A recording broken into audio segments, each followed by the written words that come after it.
Hi, I'm Enrico Gnecco from Nanociencia Madrid. In this video abstract, I'm going to show you some new interesting results coming from our theoretical and experimental collaboration with SNS and CNR Pisa and Université Libre de Bruxelles. Our goal was to understand the surface ripples which are formed when a ridge sharp tip is moved along parallel lines in contact with a compliant surface. It is well known that the periodicity and the orientation of these patterns can be tuned by changing the applied load. This phenomenon has also interesting analogies with the manipulation of nanoparticles as done by atomic force microscopy. First notice that the ripple formation is accompanied by a so-called stake-slips regime.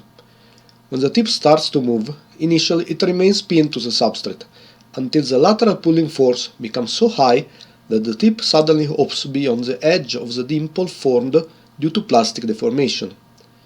This is similar to what occurs in atomic scale friction on crystal surfaces, which is well explained by a model developed by Ludwig Prandtl in 1929.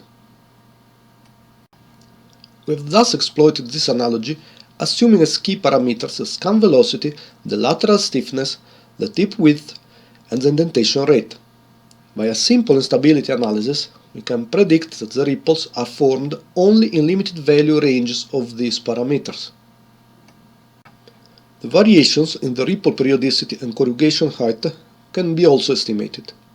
For critical values of the key parameters, ripples are found to disappear all of a sudden. Finally, we have compared our model with AFM measurements carried out on a solvent-enriched polystyrene surface. Indeed, the ripples are found to change with applied load, related to the indentation rate, and the scan velocity, as predicted by the model.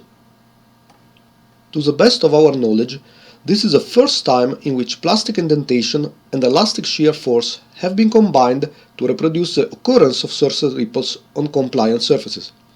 Since no atomic scale parameters have been introduced, our model could be successfully extended well beyond the nanoscale to interpret the rippling of unpaved roads, ski slopes, and rail tracks. Thank you for your attention.